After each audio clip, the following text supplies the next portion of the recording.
Hello everyone, आप सब कैसे हैं। मैं उम्मीद करता हूं कि बहुत अच्छे होंगे और अपनी पढ़ाई को बहुत अच्छे से कर रहे होंगे। मैं आकाश कुमार बढ़ाना आईसीटी वर्चुअल क्लासरूम में आपका बहुत बहुत स्वागत करता हूं। मेरे प्यारे बच्चों, जैसा आपको पता है, बेसिकली हमारी 11वीं क्लास है। 11वीं क्लास में देख रहे हैं इकोनॉमिक्स, और उसी में हम लोग बात कर रहे थे भारत में मानव पूंजी निर्माण। तो कल हमारा जो लास्ट टॉपिक था मानव पूंजी और मानव विकास के ऊपर हम लोग बात कर रहे थे कि आपका बेसिकली है क्या दोनों। तो हमने मानव विकास को समझा और हमने मानव विकास के साथ आपका मानव पूंजी को समझा। तो मानव पूंजी का मतलब जो अवधारणा आई थी वो किससे निकल कर आई थी। तो हमें पता है कि मानव पूंजी की बात करें, शिक्षा और स्वास्थ्य और उत्पादकता के साथ हमने इसको देखा था। मानव विकास में क्या था, शिक्षा और स्वास्थ्य के लिए मानव कल्याण का एक कैसा है, अभिन्न अंग है। अभिन्न अंग का मतलब है एक पार्ट है, इंपॉर्टेंस है, बहुत जरूरी।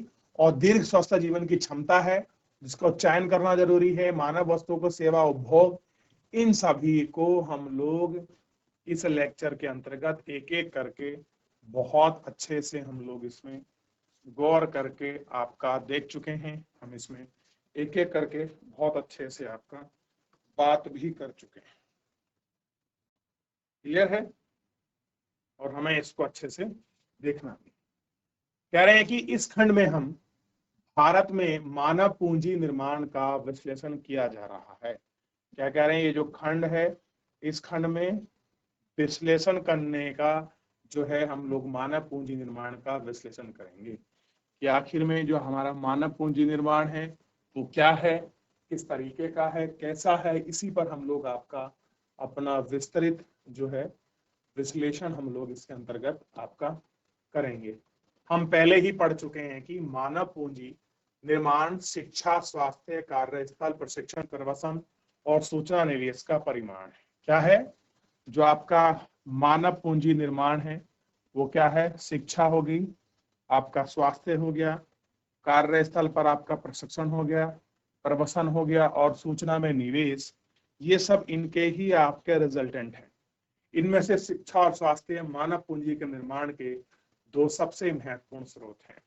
कैसे हैं, मानव पूंजी निर्माण के दो सबसे बड़े महत्वपूर्ण स्रोत हैं।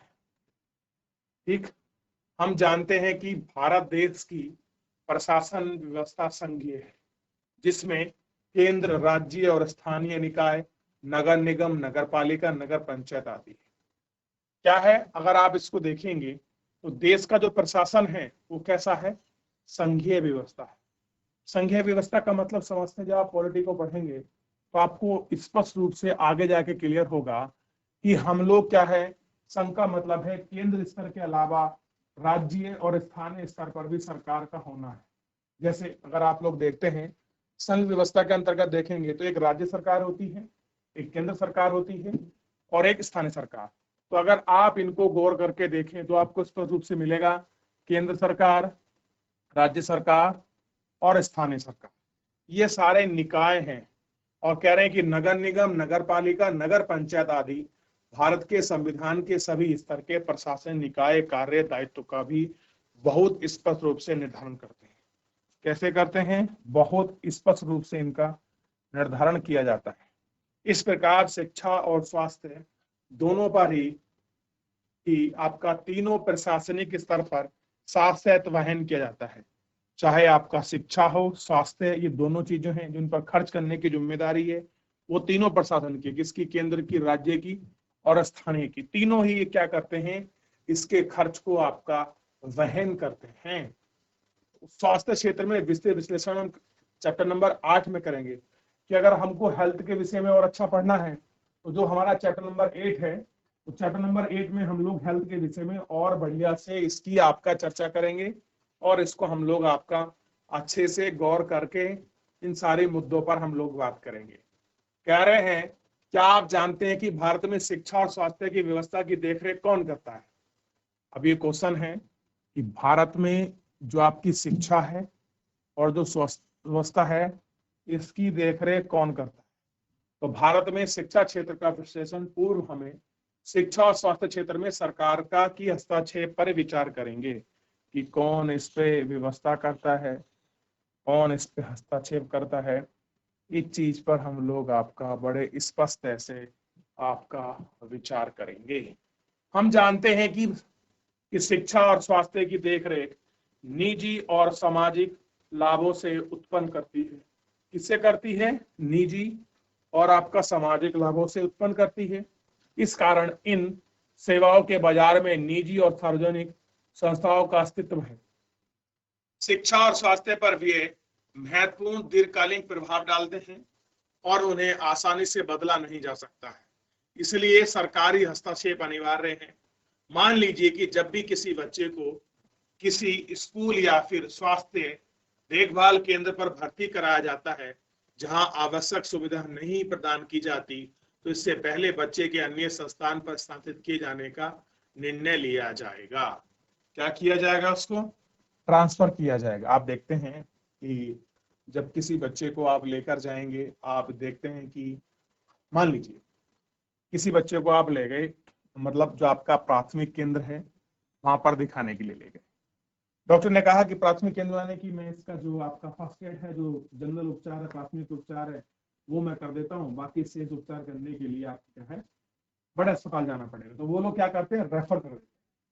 फिर बड़े अस्पताल पहुंचते हैं। जैसे मान लीजिए गांव से आपको सिटी अस्पताल भेज दिया, सिटी हॉस्पिटल में जांच वाँच की, कहा कि हमारे पास इतनी पर्याप्त मशीनें नहीं है, हम इसको बड़े जो आपके मल्टीनेशनल हॉस्पिटल है उनके अंदर हम लोग ट्रांसफर करते हैं। तो इस तरीके से ये सारी चीजें आपकी होती रहती हैं और जाती रहती हैं। ठीक, सबसे पहले जितना पढ़ा है इसको देखिए, फिर इसमें थोड़ा सा जो और चीजें हैं हम आगे बढ़ेंगे। एक बार गौर कर लीजिए, पूरे में कुछ डाउट है पूछ लीजिए, फिर आगे देखते हैं।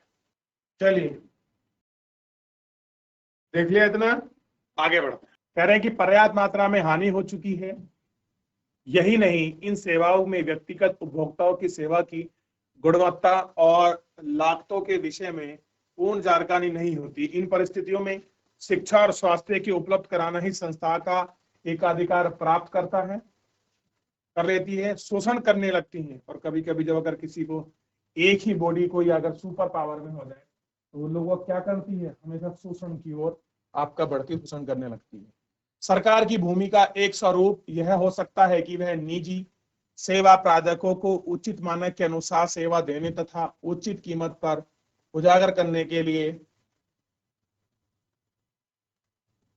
भारत में शिक्षा क्षेत्र के अंतर्गत संघ और राज्य स्तर पर शिक्षा मंत्रालय तथा राष्ट्रीय शिक्षा अनुसंधान परिषद, विश्वविद्यालय अनुदान आयोग, अखिल भारतीय तकनीकी शिक्षा परिषद, स्वास्थ्य क्षेत्र के अंतर्गत संघ और राज्य स्तर पर स्वास्थ्य राष्ट्रीय चिकित्सा आयोग मंत्रालय, विभिन्न संस्थाओं में विभाग तथा भारतीय चिकित्सा अनुसंधान पर आदि कार्यरत हैं। आप सोचिए, देखिए कितने सारे मंत्रालय हैं और कितने सारे विभाग हैं जो इसके अंतर्गत काम कर रहे हैं। चलिए देखते हैं। सबसे पहले देखिए शिक्षा और हेल्थ। सबसे पहले है आपका संघ, यानी कि संघ और राज्य क्षेत्र में कौन सा है? देखिए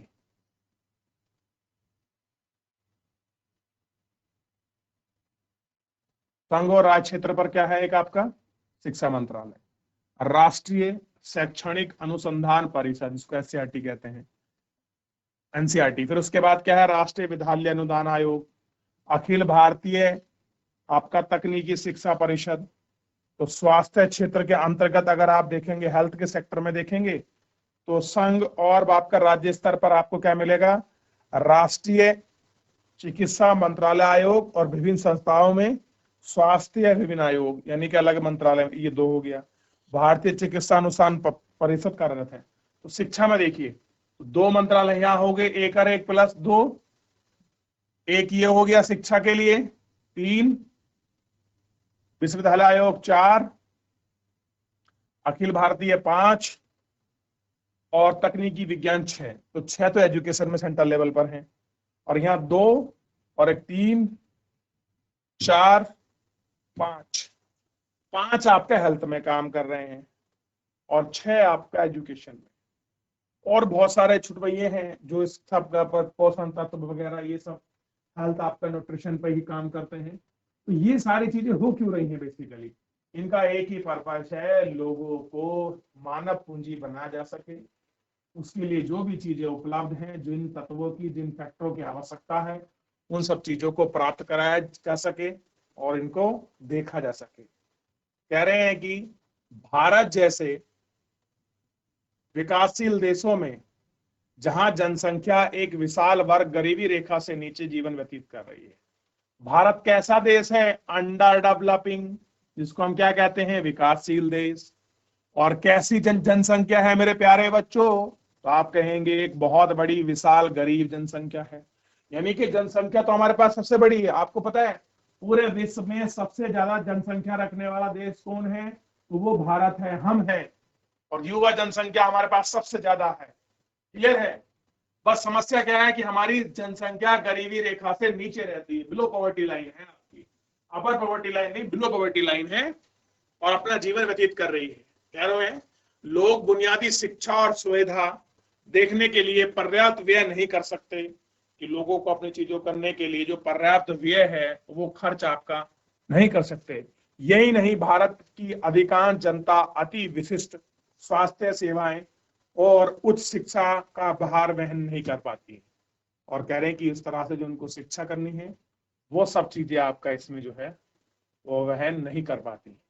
जब बुनियादी शिक्षा और स्वास्थ्य देखभाल सेवाओं को नागरिकों का अधिकार माना जाता है तो यह अनिवार्य है कि सभी सुपात्र नागरिकों को, विशेषकर सामाजिक दृष्टि से दलित रहे वर्ग, सरकार और सुविधाएं निःशुल्क प्रदान कराएं। कह रहे हैं कि हायर एजुकेशन का जो भार, मतलब जो उसका वेट है, जो वहन है, जो खर्चा आएगा, वहन नहीं कर पाती, हर किसी की बस की बात नहीं।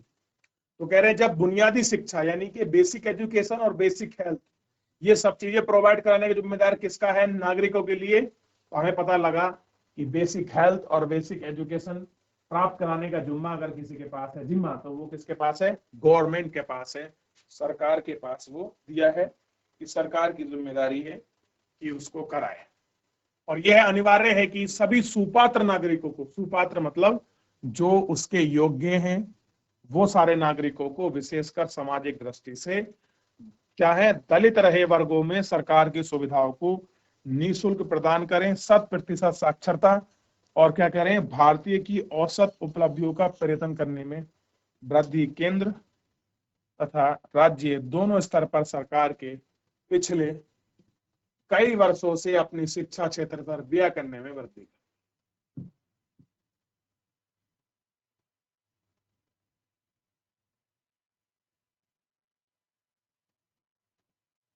ठीक है,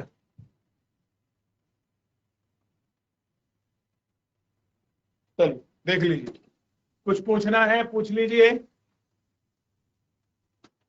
आगे बढ़ेंगे फिर। देख लिया? चलिए, इतना देख लिया। आगे अगर आप इसमें बढ़ेंगे तो आप देखेंगे शिक्षा पर सार्वजनिक व्यय में वृद्धि, कि जो हेल्थ पर आपका और एजुकेशन की बात बेसिकली यहाँ हो रही है। तो कह रहे हैं एजुकेशन पर जो हम लोग आपका सार्वजनिक जो आपका व्यय करते थे उसमें अब आपका वृद्धि की गई। यानी कि सिंपल, सरकार, आप देखिए एजुकेशन में स्टेट गवर्नमेंट और सेंट्रल गवर्नमेंट खुद अपना बजट आपका निर्धारित करती थी। बजट का मतलब है कुछ एक वित्तीय वर्ष के अंतर्गत आपका पैसा रखते थे कि एक साल में हम लोग शिक्षा में इतना पैसा खर्च करेंगे। तो उस पैसे में, उस व्यय में उन्होंने क्या की है? वृद्धि की है, बढ़ाया है उसको। क्या आप जानते हैं कि सरकार शिक्षा पर कितना व्यय करती है? कि सरकार द्वारा किए गए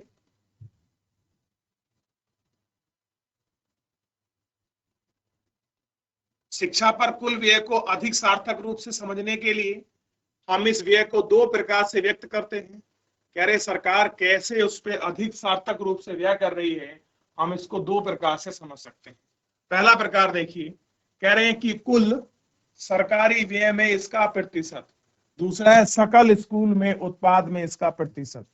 दोनों प्रतिशतों को इसमें देखा और मापा जा सकता है।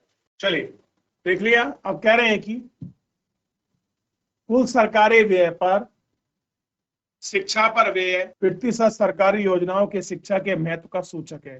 कह रहे जितना हम लोग एजुकेशन पर खर्च करते हैं या फिर जो संबंधित योजनाएं हैं उन पर हम जो पैसा खर्च करते हैं वो उसके महत्व का, शिक्षा के महत्व का सूचक को दिखाती है, कि जो हम जिन योजनाओं पर या फिर जो एजुकेशन पर खर्च कर रहे हैं वो हमको शो करती है कि हमारे लिए कितना उनका महत्व, कि व्यक्तियों की आय कितना भाग है देश के शैक्षणिक विकास के लिए प्रतिबद्ध है। 1992 से 2014 के बीच सरकारी व्यय में शिक्षा पर व्यय आपका 7.92% से बढ़ाकर 15.7% कर दिया गया है। यानी कि हमारे टोटल बजट का हम लोग 7.9% खर्च करते थे, अब उसको 15.7% कर दिया है, लगभग दुगना हो गया है। इस प्रकार सकल घरेलू उत्पाद, क्या कहते हैं, जीडीपी, ग्रॉस डोमेस्टिक प्रोडक्ट, आपको बताया था का, इसका अब 0.6 से बढ़ाकर 4.13% हो गया है।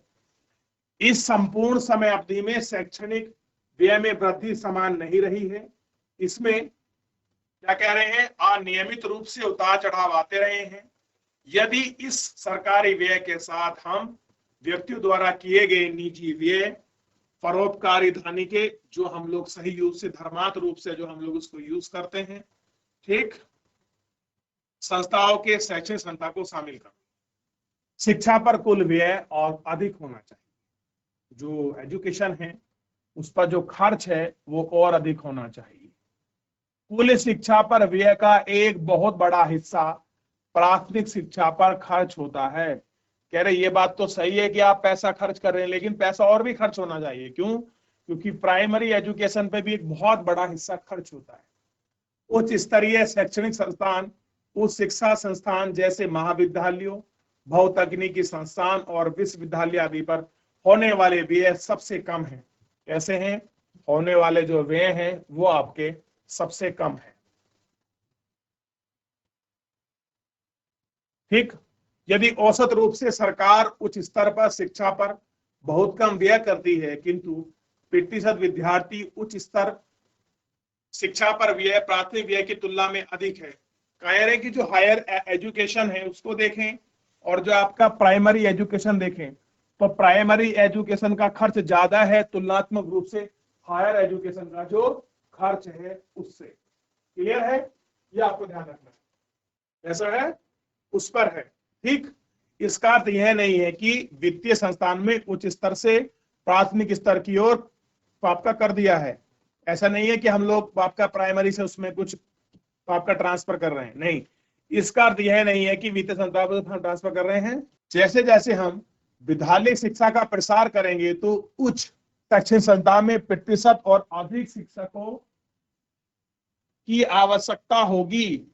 यानी कि आप प्राइमरी एजुकेशन में जितना अच्छा कर लोगे तो प्राइमरी के बच्चे किस में आएंगे, आपका माध्यमिक में आएंगे, माध्यमिक के बच्चे हायर में आएंगे, हायर के आएंगे ऊंचाई में आ जाएंगे। अब देखिए, जब आपका प्राइमरी क्लास अच्छी हो गई, बच्चे प्राइमरी में सबको एडमिशन मिल रहा है, प्रॉपर उनकी प्राइमरी क्लासेज हो रही हैं और उनका ड्रॉप आउट 0 है या बहुत कम है, तो बच्चे हायर क्लास में जाएंगे। तो हम खर्च कहाँ कर रहे हैं? अपना इनिशियल, हम आपके प्रारंभिक यानी कि जो प्राइमरी एजुकेशन है, कैसे लेकर हम 6 तक पर विशेष ध्यान दे रहे हैं, यानी कि 1 से लेकर 6 तक पर, वहां पर हमारा विशेष ध्यान है। अब जो बच्चे 6 तक जाएंगे उनको हम 10, 12 भी कराएंगे, उसके बाद आप ग्रेजुएशन भी कराएंगे, तो वहां भी खर्च की आवश्यकता है। तो ये कह रहे हैं कि हमको इस खर्च को और भी बढ़ाना होगा और अतः शिक्षा सभी स्तरों पर व्यय में वृद्धि करनी होगी। हर लेवल पर आपको व्यय करना होगा, केवल ऐसे नहीं कि आपने शिक्षा के लिए बजट निर्धारित कर दिया, नहीं, हर स्टेप में करना होगा। ठीक, वर्ष 2014-15 में प्रारंभिक प्रतिशत विद्यार्थी में होने वाले सार्वजनिक व्यय में राज्यों के बीच काफी अंतर है। जहां हिमाचल प्रदेश में उच्च स्तर 3464 रुपए, बिहार में या आपका 4088, इसी प्रकार विषमताओं का कारण है।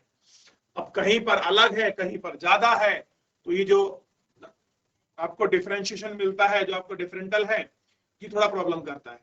क्लियर है? शिक्षा के अवसरों, शैक्षणिक संस्थानों की उपलब्धता में बहुत भारी अंतर हो जाता है। विभिन्न आयोगों ने के द्वारा शिक्षा व्यय के वांछित स्तर के साथ शिक्षित व्यय की तुलना में की जाए, इसका पर्याप्त समझ आ सकता है।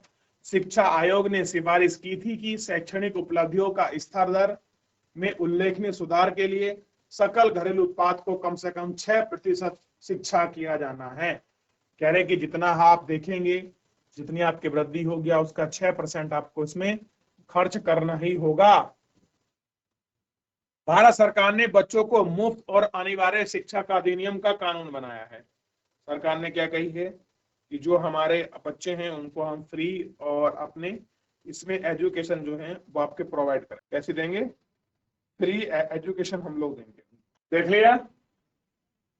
चलिए, अंतर्गत 6 से 14 वर्ष की जो आयु है, आयु वर्ग अगर पूछ ले तो 6 से 14 वर्ष के सभी बच्चों को मुफ्त शिक्षा प्रदान की जाएगी।